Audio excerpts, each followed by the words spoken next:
உதயநிதியா சீனியர்களா? ஸ்டாலின் யார் பக்கம்? உபிக்கல் புலம்பல். இது பற்றி பார்க்கலாம் இந்த செய்தி தொகுப்பில்.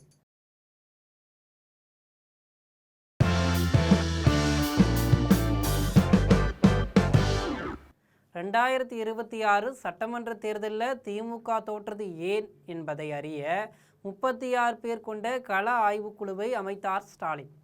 அதன்படி தொகுதி வாரியாக பயணித்து திமுக தொண்டர்களையும் நிர்வாகிகளையும் சந்தித்து அவர்கள் சொன்ன கருத்துக்களை தொகுத்து அறிக்கைகளாக தயார் செய்து பெரிய பெரிய பெட்டிகளில் வைத்து தலைமையிடம் கொடுத்திருக்கிறார்கள் கள ஆய்வுக்குழு நிர்வாகிகள்.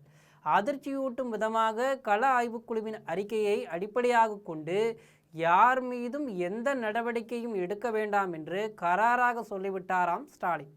விஷயமறிந்த உதயநிதி, அப்படி என்றால் எதற்கு இந்த குழுவை அமைத்தீர்கள்?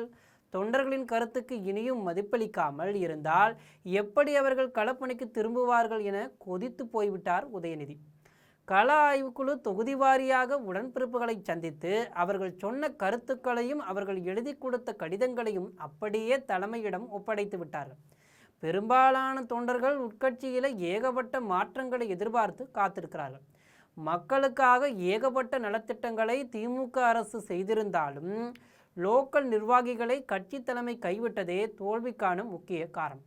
கருணாநிதி முதல்வராக இருந்த சமயத்தில் சிறு சிறு டெண்டர்கள், அரசு ஒப்பந்த பணி ஒதுக்கீடுகள் ஆகியவை லோக்கல் நிர்வாகிகளுக்கே செல்லும்.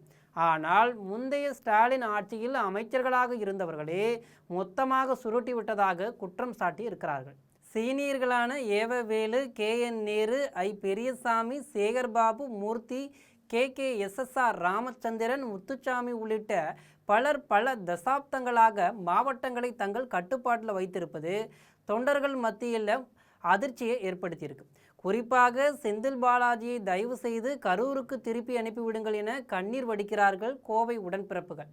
மேற்கண்ட பெரும் புள்ளிகளுக்கு மாநில அளவில் பெரிய பொறுப்பு கொடுத்து மாவட்டங்களிலிருந்து நகர்த்திவிட வேண்டும் என தொண்டர்கள் எழுதிய கடிதங்கள் எக்கச்சக்கமாக இருக்குது.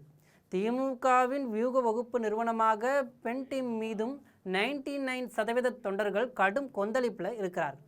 வேட்பாளர்கள் தேர்விலும் தொகுதி நிலவர ரிப்போர்ட்டுகள்லையும் தங்களின் ஆதாயத்துக்காக பெரிய குளறுபடுகளை செய்ததே அவர்கள்தான். எனவே பெண் டீமை கலைத்துவிட்டு நிர்வாகிகளின் பேச்சை தலைமை கேட்க வேண்டும் என்ற கருத்து எல்லா மாவட்டங்களையும் எதிரொலித்தது.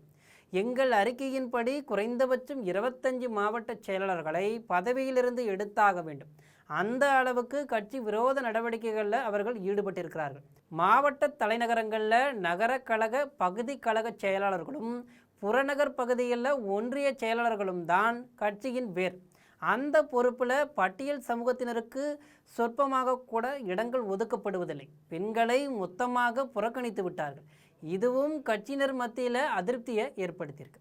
அத்துடன் முதுமையை எட்டியவர்களை நீக்கிவிட்டு இளம் முகங்கள் வேண்டும் என எதிர்பார்க்கிறார்கள் கட்சியினர்.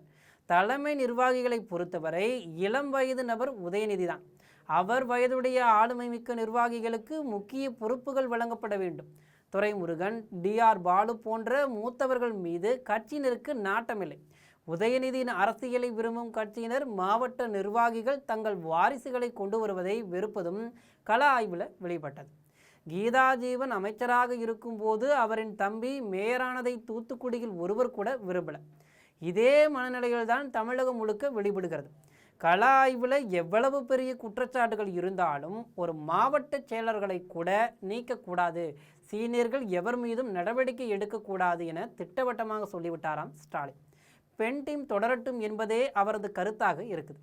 மேலும் கொளத்தூர் தோல்விக்கு சேகர்பாபுவை மட்டும் குறிவைக்கக்கூடாது என்கிற அளவுக்கு பெருந்தன்மையுடன் பேசியிருக்கிறார்.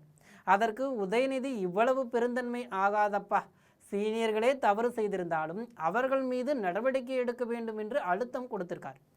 ஏற்கனவே உடன்பிறப்பே வா நிகழ்ச்சியை நடத்தி அதில் வெளிப்பட்ட தொண்டர்களின் கருத்துக்கு மதிப்பளிக்காமல் ஏமாற்றிய திமுக இப்போது கள ஆய்வுக்குழு அறிக்கையும் கசக்கி போட்டுவிட்டால் தொண்டர்களும் கீழ்நிலை நிர்வாகிகளும் மிகுந்த ஏமாற்றத்துக்கு உள்ளாவாங்க. அது கட்சியை இன்னும் பலவீனமாக்கிவிடும். அத்துடன் உதயநிதியும் தவறு செய்தவர்கள் மீது நடவடிக்கை எடுக்க அழுத்தம் கொடுக்கிறார். ஆகவே துணிந்த சில நடவடிக்கைகளை எடுத்தாக வேண்டிய நிர்பந்தத்துக்கு தள்ளப்பட்டிருக்கிறார் ஸ்டாலின். இது போன்ற அரசியல் செய்திகளை உடனுக்குடன் தெரிந்து கொள்ள ஜெம் தொலைக்காட்சியுடன் எப்போதும் இணைப்பில் இருங்கள். நன்றி, வணக்கம்.